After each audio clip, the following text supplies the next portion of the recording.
Señor presidente, señor jurado, en esta oportunidad vamos a presentar la tesis titulada La evolución del derecho de propiedad en el Perú republicano. Adelante, por favor. Adelante. Vamos a señalar la formulación del problema con su correspondiente hipótesis, haciendo una precisión de por qué nos hemos centrado en este tema.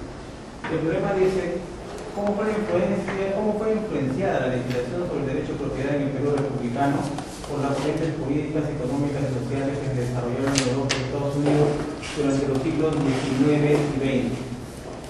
La hipótesis señala que la legislación sobre el derecho de propiedad en el Perú republicano fue influenciada significativamente por las corrientes políticas, económicas y sociales que sobre dicho derecho se desarrollaron en Europa y Estados Unidos durante los siglos XIX y XX. Quisiéramos hacer una precisión respecto de estas circunstancias.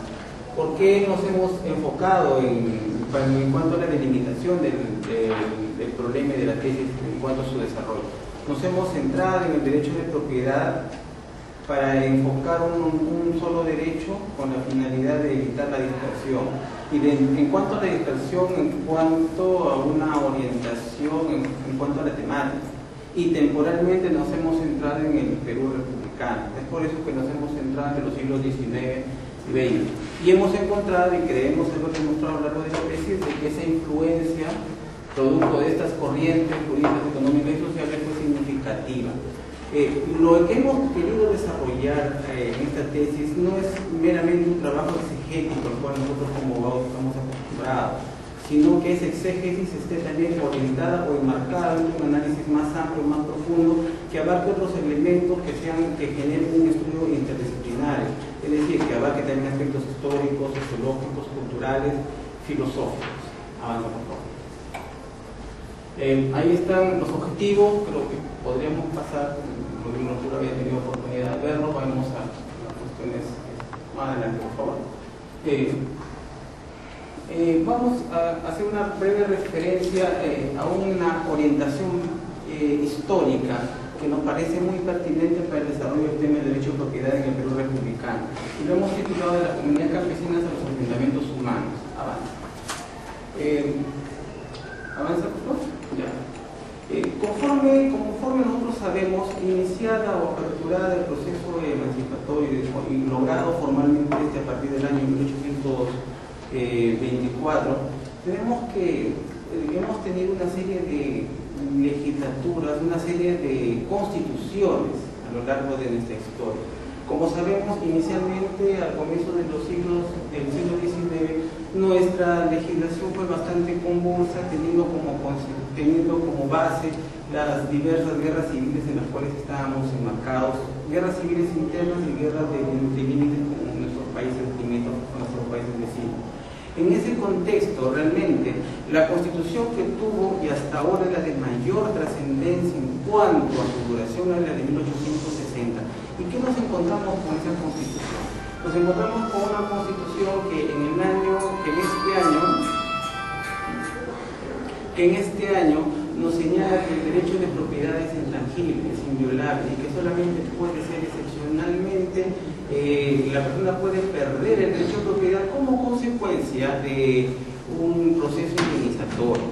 Ahora, ¿dentro de qué contexto se enmarca este derecho de propiedad señalado por la Constitución de 1860, que es la que ha regido durante 60 años hasta la de 1920? Se enmarca dentro de un proceso previo, que ya lo veremos con más detalle en la discusión y los resultados, dentro de un proceso de liberalismo, donde la Revolución Francesa, al coronarse triunfadora en Francia y después manteniendo, expandiendo su expresión o su influencia a lo largo de Europa y después a lo largo del mundo, nos da a nosotros la idea o nos lega desde la perspectiva jurídica, nos lega el denominado positivismo. El positivismo viene a ser la expresión jurídica de lo que nosotros conocemos filosóficamente como el racionalismo. Es decir, el imperio de la ley y de la razón pasa o traspasa las fronteras exclusivamente filosóficas y se adentra directamente al aspecto legal. Sobre el particular, avanza, de Rasinian nos dice lo siguiente. Una cita que de uno de sus textos nos dice, nos explica que la legislación moderna establece las bases sociales del positivismo, que ejercerá una mayor influencia hasta fines de siglo, cuando viéndose superado la inestabilidad de los primeros años de la República, las clases dominantes consolidan su poder político. ¿A qué nos estamos refiriendo cuando Castañeda dice eso? Inicialmente, en un periodo de inestabilidad, lo que hacen las clases dominantes de nuestro país es copiar, absorben directamente, adoptan directamente las corrientes filosóficas, específicamente el racionalismo juridizado a través del positivismo, y que emiten una serie de normas que comienzan siendo inestables, pero que con el transcurso del tiempo adquieren estabilidad. En el cuadro vamos a ver que, por ejemplo, y estamos hablando de 1852, pero sucede ahí, como consecuencia de una serie de procesos que ya veremos con mayores detalles, nuestra legislación se empieza a precisar, a dar unos visos de mayor coherencia, y nos dan una idea bastante coherente formalmente, pero que sin embargo sigue marcando la pauta de la desigualdad. Es decir, somos iguales formalmente, pero seguimos siendo desiguales, y más aún ahondando la desigualdad. Nótese que la Constitución de 1860, por ejemplo, señala que para ser ciudadano habría que ser propietario, y formalmente eliminó de un plumazo esa Constitución a las famosas comunidades campesinas. Simplemente las ignoró, prácticamente no existieron entre 1860 hasta 1920, cuando nuevamente Leguía, con la Constitución de ese año, retoma. ¿Qué es lo que sucede aquí? Sucede algo muy interesante. ¿Avanza? En este periodo,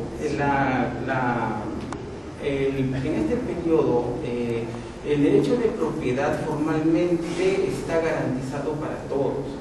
Lamentablemente, esta formalidad es demasiado endeble, por cuanto el Estado solamente formalmente protege ese derecho de propiedad, pero para proteger los intereses de las clases dominantes, más no para las comunidades. Entonces se crea lo que los estudiosos sociológicamente han denominado subsistemas legales, y allí aparece y se desarrolla con más detalle el denominado latifundio.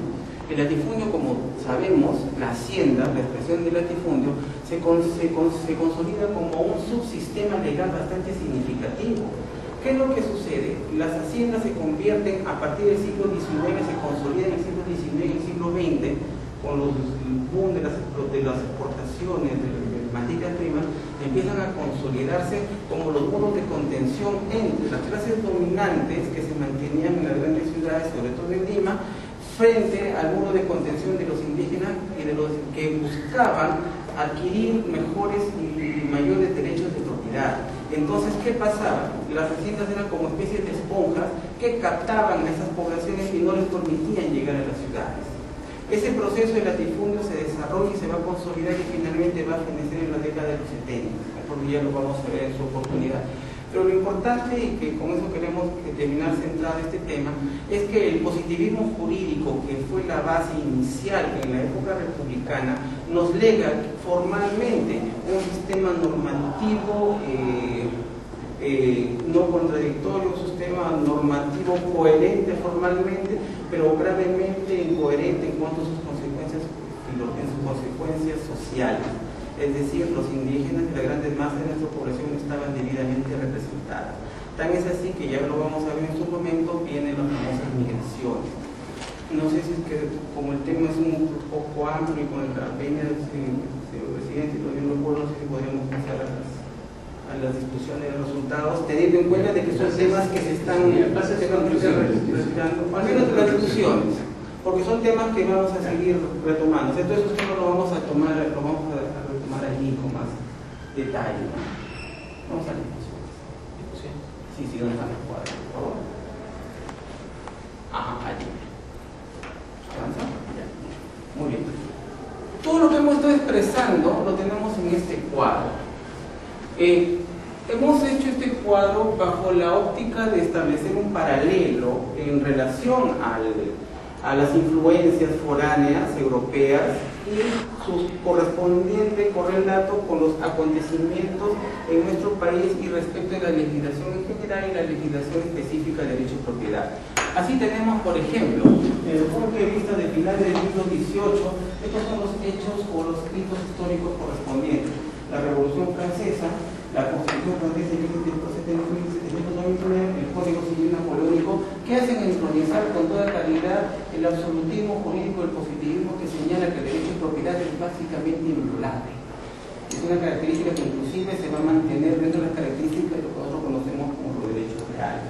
Vemos desde la perspectiva económica, histórica, el industrialismo y el avance. Habíamos visto que pasa usted de frente a la lectura de las conclusiones 283. Bueno. Lectura, porque las conclusiones se leen, no se comentan.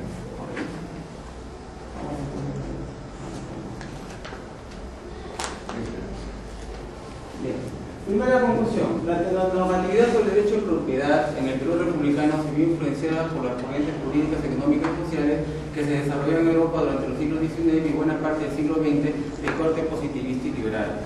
Conclusión segunda.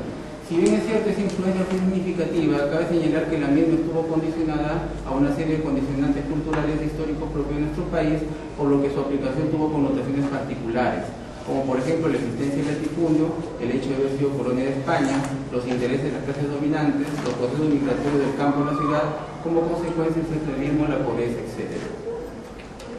Conclusión tercera. A fines del siglo XX se verifica una marcada influencia norteamericana sobre la normatividad del derecho de propiedad en el Perú, producto de la influencia neoliberal a partir de una serie de fenómenos entre los que se puede enunciar la transformación de los asentamientos humanos costeños en polo de desarrollo, el ocaso del socialismo como consecuencia de la caída del muro de Berlín, la derrota del senderismo, etc.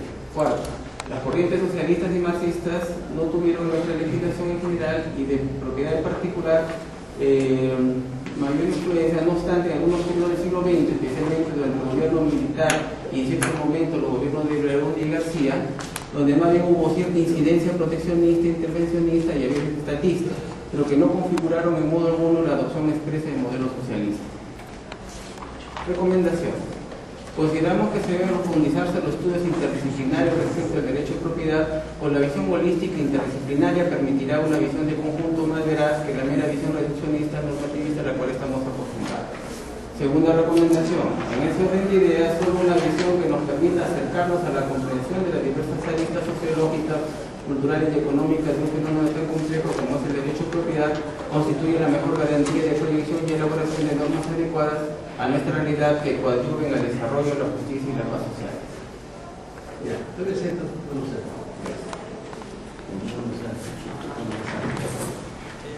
a ver, doctor. Entonces,